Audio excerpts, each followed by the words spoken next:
I've very often found, while seeking inspiration in books, that if you wish to emphasize the sense both of a personality, character, and of a region, and I'm very fond of regional writing, one of the best ways to do that is to use local dialect. And this really brings out the full color and taste of the characters. The other device that I use, sometimes also in dialect, is poetry. So, for example, in my novel Figs of the Imagination, I've used poems as descriptive devices at the start of each one of the chapters.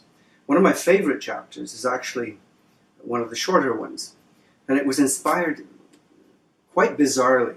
I was listening to CBC radio one day, and I heard this guy reading from a short story. A fellow from the Maritimes had just come up with a story about a kid who gets taken to the doctor's office for the first time. Well, a page and a quarter later, it was all over and done with. And I thought, man, did he squander an opportunity or what? Here he was with this wonderful topic to discuss. We've all taken kids or pets to the doctors or to the vet. And sometimes it can be hilarious and at the same time very painful, of course. So in this instance, the story I based it on was that of yours truly being taken at the ripe age of 4 3/4 to a private clinic to have the tonsils removed. The tonsils are all swollen up and they've been giving me trouble for 2 or 3 years. And I swallowed a piece of bacon rind, and of course it got curled around the tonsils. My mother put her finger in it and sliced half my tonsil off with her fingernail. Okay, said the parents, it's time to get this kid off to the hospital, so they take me off. But the point of the story is not just to remember how it felt to be 4 or 5 years old in a particular part of the world, but what you learned about life, and particularly about parents and authority figures in the process. So I'm going to skip to the point where they trundle me off to the private clinic. Here we go. We're off to this little private clinic downtown. And first thing we hear is from the doctor, who takes you into the examination/operation room. And he says, "Trust me, wee felly, you'd be muckle better off with yon damn things hanging down your throat. I ask yous, what good are them danglers anyway? So, trust me, wee man, we're going to take good care of you, and we'll have you out of here in no time." Ice coursed through my veins as he added what I had even then grown to recognize as the next most deadly prefatory remark.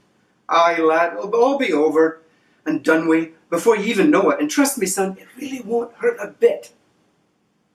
The nurse, in her blue and white starched uniform and what looked like a table napkin on her head, nodded in agreement and gave me a conspiratorial wink. She was clearly in on the con game, for after relieving me of my little bag with my slippers and jammies in it, now that should have been a dead giveaway, right? She ushered me into a little examination room with a table and some instruments, and told me, with another theatrical wink, "Sit up on yon wee table while I take a look at you." Whereupon the doctor returned with a tongue depressor, and took a look as promised, smiling all the while. That's when the nurse produced a big red balloon, which should have set all the alarm bells off, and she said, "How'd you like to blow this balloon up, sonny? Real big, while you're waiting, eh? You might as well have some fun, no?" I obligingly and with utmost confidence took the proffered balloon and put it to my lips. It seemed much thicker than the usual party balloons, more like a rubber hot water bottle, and it smelled just like one of those. "Now breathe in real deep to get enough air into you to blow this up nice and big for us," she asked, with that great big grin on her face. I naively started taking a huge breath just as the balloon noisily farted its contents into my mouth, whereupon I felt hands around my wrists and the world went black. So he wakes up the next morning after having had the offending tonsils removed, and he just hurts like hell. First really bad experience in his life. He's got tears coming out of his eyes. There was a nighttime of nightmares and weird sounds and vague impressions, and unable to swallow. He concludes, I'd been tricked by my father, by a doctor and a nurse, who definitely could not be trusted. I'd been abandoned too, left in some strange place, betrayed and hurting like hell. In the morning, the nurse, she of the smile, the wink and the balloon, came to ask me how I felt and told me to swallow a little paper cupful of some medicine. At first I refused to touch it. Another vile trick, no doubt, with worse to follow. Then reluctantly I forced it down. So how's the wee man today? She asked, with her painted-on smile and sure enough, the wink. I gurgled something which was meant to be not so great thanks to your trickery, whereupon she winked again, patted me on the throbbing head, and went off to the next bed without another word. I looked around the big room, the ward as she called it, and at the other prisoners, none of which would meet my gaze. Now at this point he realizes, after making a great deal of fuss, that he's really not so badly off. Sure, his throat hurts, but it won't hurt soon. He'll be able to swallow things. Hell, there's the kid across the way who's missing a leg. Another one's got an eye patch on, and he may or may not have lost an eye. Another one is just rambling and raving because he has a temperature of 104.5. So he's really not doing so badly. And there's another piece of deception just ahead, unfortunately. His father arrives, finally, and says, just as I promised you, son, I'm bringing you a half-gallon of that special Wall's ice cream that you like, and it'll be great going down that sore throat of yours. So he just starts to savor it. And guess what? His dad notices all the other prisoners and says, oh man, we're going to have to get these kids involved too. So, goodbye Wall's ice cream. Goodbye tonsils. Goodbye trust. And we pick him up as he's being driven home. And here's the crunch. Here's the great big revelation for the kid.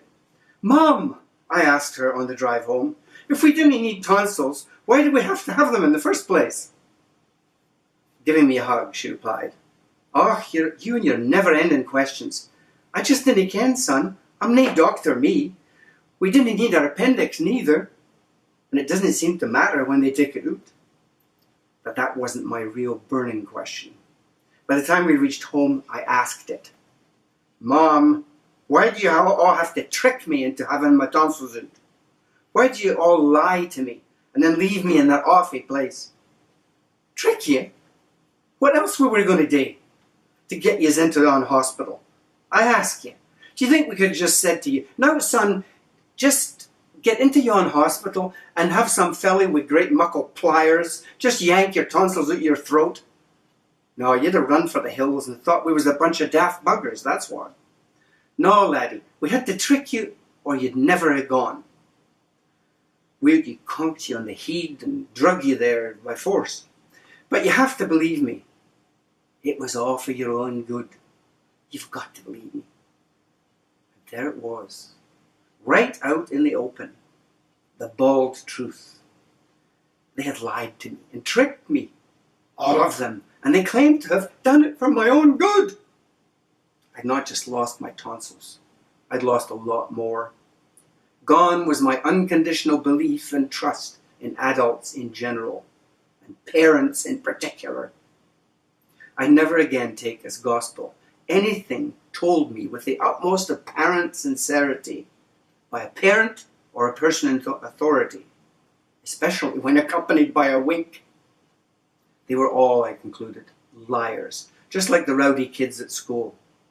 Henceforth, I'd hear alarm bells every time someone started a sentence with the expression, trust me, or especially when they ended it with, it'll all be over before you know it, and it really won't hurt a bit.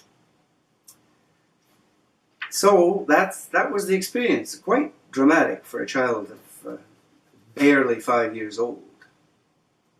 And preceded by a poem which will be read separately, but I can give you one verse of it.